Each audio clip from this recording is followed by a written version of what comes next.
Hi guys, I'm Angie. Welcome to my channel and welcome to Vlogmas Day 2, I think.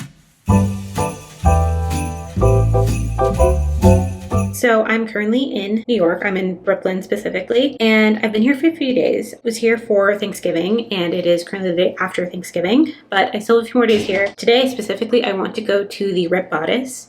If you didn't know, the Bodice is a romance bookstore here in Brooklyn. They have another location in LA. I've been there quite a few times because I definitely always frequent this area when I come to New York because this is like where my family is. So it's definitely not my first time going, but I want to bring you guys along with me because it's just a really fun experience. As far as I know, the Bodice is one of the first, if not the first, romance bookstore in the US, and now there's like tons of them popping up. Yeah, I'm just excited to go. I'm excited to walk there. I think it'll be a really nice walk, and I think I might get a couple books. So let's go ahead and head on over.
Okay, let's go ahead and go over what I got. It's been a couple days and we're packing up this hotel room, so I figured I would go ahead and do my haul now, and I could just pack these up and take them home. Let's see.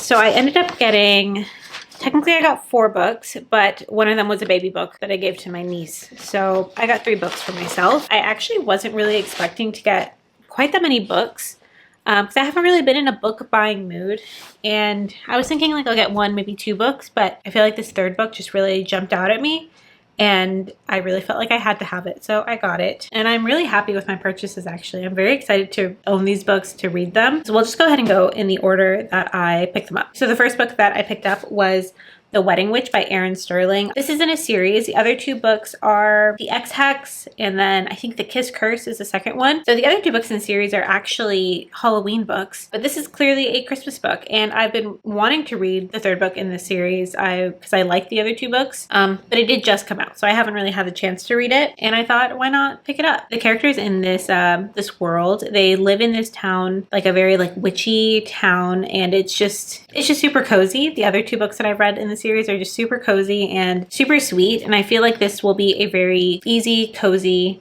read. I'll go ahead and read you the synopsis on the back so you guys have an idea of what we're working with. Bowen Penhallow has always been a loner, studying dark and ancient magic on a mountaintop in Wales. He prefers it that way, but when his friend Declan, who happens to be a ghost, asks him to attend a Yuletide wedding at a grand estate deep in the Welsh countryside, Bowen reluctantly agrees. Tamsin Bly is not a witch, but she makes her living off them. As a procurer and seller of magical items, Tamsin is not always above board in her business dealings, but she's been trying to fix that, mostly. Bowen is an occasional customer, as well as the star of several of Tamsin's dirtiest dreams. But she's been around enough witches to know that, as a human, getting involved with one is not the smartest idea. She's finagled an invite to the witchy wedding of the century in hopes of finally making a score big enough to retire. Just one priceless magical artifact from Twill House would set her up for life. But Tamsin isn't the only one sneaking about in Twill House, and the mix of that very strong spell combined with a wedding mishap transports Bowen and Tamsin into Twill House's past, to the Yuletide celebration of 1957. As Bowen and Tamsin work together to get back to the present, they must also face off with the origins of Twill House's haunting, the suspicions of their fellow witches,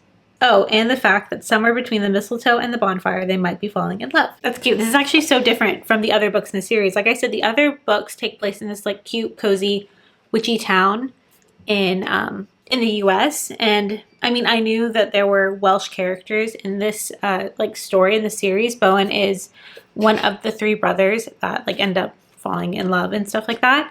I don't think we've met Tamsin before, so it's exciting to meet new characters. The other two protagonists were, I think, cousins. We knew of the protagonist of the second book by the time the first book ended. So I'm excited to get to this. I think this will be really fun and really cute.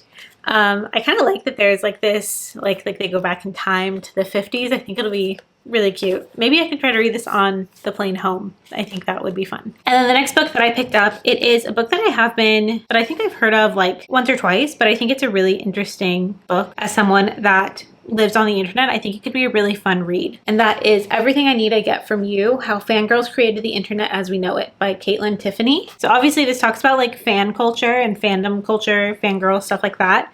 I think there's a good chunk in here about like the One Direction fandom, which I was not a part of, but I know just how significant that fandom is in like online spaces. So I think this is just like something very interesting and very niche, but I think as someone that is very chronically online I'll understand the stuff that's going on in here. And also, I just think that the cover is like really fun and really cute. I really enjoy it. Let me go ahead and read you the synopsis of this book as well. In Everything I Need I Get From You, Caitlin Tiffany guides us through the online world of fans, stans, and boy bands. Along the way, we meet girls who damage their lungs by screaming too loudly, fans rallying together to manipulate chart numbers, and an underworld of inside jokes surrounding One Direction band members' allergies, internet typos, and hairstyles. In the process, Tiffany makes a convincing and often moving argument that fangirls and their ingenuity and collaboration created the social internet we know today. With humor, empathy, and an insider's eye, Everything I Need I Get From You reclaims internet history for young women, establishing fandom not as the territory of historical girls, but as an incubator for digital innovation, art, and community. From alarming conspiracy theories about fake children to the interplay between high and low culture and capitalism. Tiffany's book is a riotous chronicle of the movement that changed the internet forever. It's exactly what I thought. I think also an interesting perspective that I could bring to this is I'm not in the One Direction fandom. I am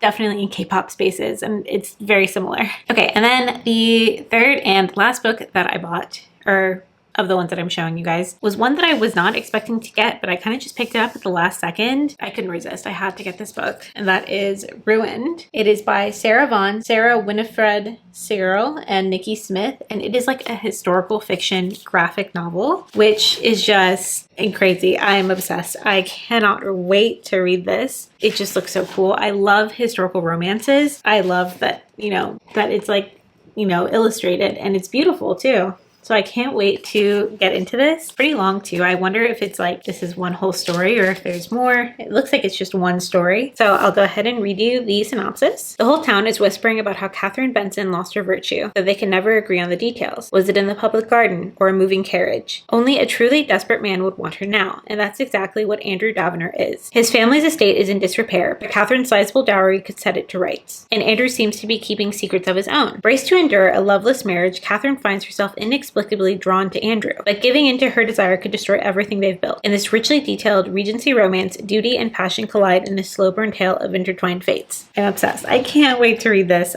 This is another book I think could be really fun to read on a plane, just because it's obvious, since it's a graphic novel, it's like way quicker and way easier to read. So this is Ruined. So those are the books that I got from the Rip Bodice my trip this time. Like I said at the beginning of this video, I've been to the Rip Bodice a handful of times. I've been to the one in Brooklyn maybe 3 or 4 times, and then the one in LA a couple of times. I come to New York a decent amount because I have family here. I'm lucky that I'm able to go pretty often, but if you're ever here, you definitely should check it out. They're just like a great store, a great business, and it's so fun going. And also, I think one of my favorite things that you can get there is they have 2 pins that you can get. I only have one, but it's like half of a heart, and so there's one that's Brooklyn and then one that is like the LA one, and I just have the Brooklyn one at the moment, so hopefully I can get the LA one soon and reunite them. But they really do have so many cute things. Obviously a billion romance books. They do have some books that aren't romance, like some of the popular bestsellers. They have those as well, but they have like really cute stickers. They have bookmarks, hats, shirts, bags. They have pretty much everything that like a romance reader would really love. So if you are a romance reader and you have the chance to check them out, definitely do. Also, like I mentioned, at this point the Rip Bodice is not really a one of its kind. Now there are so many different romance bookstores, so if there's one like near you, I definitely suggest checking it out, because we want to support these businesses and we want more of them because they're just so fun. And I'm so happy that there are spaces for like romance readers to be comfortable and, you know, to really express their love of the genre. Thank you guys so much for watching. I'm pretty sure this is a pretty short video. I hope that I captured enough of the store. I just hope I showed you enough, because I really do love this store and I'm always happy to go back. Yeah, I will talk to you guys soon. I will see you guys tomorrow for Vlogmas Day 3. Bye.